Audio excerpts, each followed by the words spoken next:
There is a place in Montana that has been scrubbed from every official record. It's an empty field now, but you are not alone if you stand there. You are standing on a tomb for things that cannot die. In 1987, the United States Geological Survey was a quiet world of paper and ink, a library of the American landscape. It was here, amidst the rustle of aging maps and the low hum of fluorescent lights, that the past was being meticulously fed into the future. The task was monumental: digitize the nation's topographical history, a project expected to span years. It was routine, methodical work, until November 4th. That was the day a junior cartographer named Michael Reeves found a ghost. He was reviewing a 1962 survey of rural Montana, a patch of earth some 40 miles northwest of Great Falls, when he saw it. A cluster of buildings, a 12-acre complex with roads, structures, water towers, and a clearly defined perimeter fence, an island of human endeavor in a sea of prairie. He cross-referenced it with the 1972 survey, the next chronological map in the series. The buildings were gone, not ruined, not marked for demolition. They had been excised. The land was depicted as pristine, untouched prairie, as if the ink that drew the facility had never been spilled. An error, he thought, a simple clerical mistake. He logged the discrepancy and tried to move on, but the phantom facility snagged in his mind.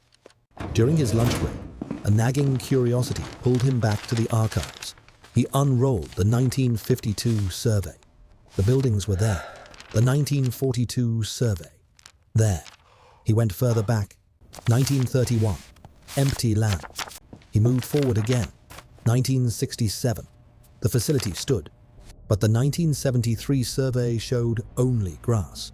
Somewhere in that 6-year window, 12 acres of developed federal land had been deliberately, surgically removed from the official maps of the United States.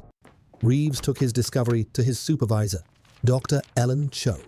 A 19-year veteran of the USGS, Dr. Cho had seen every kind of mapping error imaginable. But this was different. This wasn't an error. This was an erasure. The removal of a federal site should have left a paper trail a mile long. Demolition orders, environmental reports, revised surveys. Here, there was only silence. A void. Intrigued, Dr. Cho requested the original 1962 field notes from the Denver archives. 3 weeks later, a dusty box arrived. Inside, she found the meticulous handwriting of a surveyor named Robert Hitchens. He described the site as a federal research installation with restricted access and armed guards. Denied entry, Hitchens had surveyed the perimeter with exacting detail, logging coordinates, measurements, and architectural notes. The coordinates were precise: 47.8914 degrees north, 111.7842 degrees west. Dr. Cho began to dig. She contacted the Bureau of Land Management. They had no record of a facility at those coordinates. She contacted the Department of Defense. 2 weeks of silence were followed by a sterile one-sentence letter. No military installation had ever existed at that location. The denials felt too quick, too clean. Dr. Cho filed a Freedom of Information Act request. The response was a gut punch. Request denied. The reason given: national security.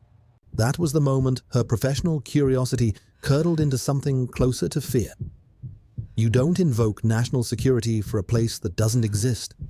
Whatever was there, someone had gone to extraordinary lengths to make the world forget it. In January of 1988, Dr. Cho used her personal vacation time and flew to Montana. She told no one where she was going. She rented a car in Great Falls and drove into the vast, lonely expanse of the high plains, following the ghost coordinates from Hitchens' notes. The landscape was a canvas of windswept grass beneath an endless sky. She found the location. It was exactly as the modern maps depicted: empty prairie. But she got out of the car. She walked, and she found the scars. Partially buried in the soil, like the bones of some long-dead leviathan, were massive fragments of a concrete foundation. Reinforced concrete, 18 inches thick, the kind of foundation you pour for something you intend to last forever. She photographed everything, her breath misting in the cold air. And then She noticed the grass. In a near-perfect 12-acre circle, the vegetation was different. A subtly different species, a slightly different shade of green, as if the land itself had been scraped to the bone decades ago and had healed with a scar. Back in her office, the silence of the official record was deafening, but she found a whisper in the past. A small classified ad in a 1956 Montana newspaper seeking research technicians in Cascade County. The only contact was a P.O. box in Great Falls. No company name, no job description. She found 3 more ads, running intermittently until 1966, and then they stopped. Meanwhile, Michael Reeves, unable to let go, had descended into the USGS aerial photography archives. In March 1988, he found it, an aerial photograph from August 1963. The facility was there, sharp and clear from 15,000 feet, 17 buildings, flat, windowless roofs, huge ventilation systems. It was a place designed to keep secrets in or something out. He found more photos from 59, 65, 68. All showed the facility, operational and alive. Then he pulled the survey from 1971. The facility was gone, but the photo was wrong. Under magnification, Reeves saw impossible inconsistencies. The grain pattern in the empty prairie was different. The exposure was subtly warped. It was as if someone had physically altered the original negative, a feat of darkroom magic decades before digital manipulation. They had painted over reality. But they made one mistake. In the top right corner of the altered image, cast across the doctored prairie, was the shadow of a building. A long, sharp shadow with no source. A ghost imprinted on film. The building was gone, but its memory remained. He showed it to Dr. Cho. They both knew. This was a conspiracy, a systematic, meticulous effort to erase a place from history. They had to find someone who remembered. Dr. Cho tracked down Robert Hitchens, the original surveyor. He was 74, living in an Arizona retirement community. She called him in April 1988. At first, he claimed no memory of the site. Dr. Cho pressed, mentioning the coordinates, the date. A heavy silence filled the line. Then Hitchens' voice returned, stripped of all warmth. "You need to stop asking about that place," he said, his voice low and tight. "People who ask questions about that place have accidents. Drop this. Forget you ever saw those maps." He hung up. 2 weeks later, his daughter called. Robert Hitchens was dead. A sudden, massive heart attack. He had been in perfect health. Just before his death, he'd burned several boxes of his old professional documents, telling his daughter they were just outdated notes. Reeves took a different path. He searched Montana obituaries from the 70s and 80s, hunting for former government researchers in Cascade County whose employers were never named. He found 73 possibilities. He started calling families. In July, he reached Margaret Holbrook, the widow of a biochemist named Dr. James Holbrook. When Reeves mentioned the coordinates, she agreed to meet. Margaret lived alone in Great Falls. She had a file waiting for him. Her husband, she explained, had worked at the facility from 1961 to 1969. The employer was listed as the Northern Plains Research Initiative. His contract contained non-disclosure agreements with penalties that spoke of federal prison. But her husband was dead, and she was tired of the silence. James Holbrook never spoke of his work, but in late 1969, he came home a changed man, haunted. He drank heavily, waking from screaming nightmares. In January 1970, he quit. They moved, and he took a job as a high school chemistry teacher, burying his past. He kept his silence for 10 years, until the cancer came for him. In 1979, 3 days before he died, the morphine loosened his tongue. He told her everything. He told her the facility wasn't studying weapons or medicine. They were studying human consciousness. They were trying to prove it could exist outside the brain, that it could be extracted, stored, copied. By the time Holbrook arrived in 61, they were no longer dealing in theory. They were using human subjects. Margaret handed Reeves a smuggled photocopy. a single page dated March 1967. Transfer Protocol 7. Results Summary. It described a successful consciousness extraction from Subject 23. The subject's body remained alive, but vacant. The consciousness, the document stated, had been isolated and maintained in stable containment. Then in 1969, something went catastrophically wrong. An emergency evacuation, a total shutdown. The facility, Holbrook whispered, was sterilized. Every document burned, every machine dismantled, the very buildings demolished, and the foundations shattered and buried. Everyone who worked there was visited by federal agents and reminded of their oaths of silence. They were told, in no uncertain terms, that they would disappear if they ever spoke of it. Margaret gave Reeves one last thing, a list of 5 names, colleagues her husband had trusted. 4 were dead. A car accident in 73, a stroke in 77, a suicide in 81, a house fire in 84. One was still alive, a neurologist named Dr. Sarah Linden. She lived in Portland, Oregon. Reeves and Dr. Cho flew to Portland in August. Dr. Linden was 63, and her face was a roadmap of fear. She threatened to call the police, but Dr. Cho held up the photocopy of the transfer protocol through the mail slot. The door creaked open. Inside, surrounded by the quiet artifacts of a life lived in hiding, Dr. Linden, the consciousness transfers, she said, were not just experiments. They were a success.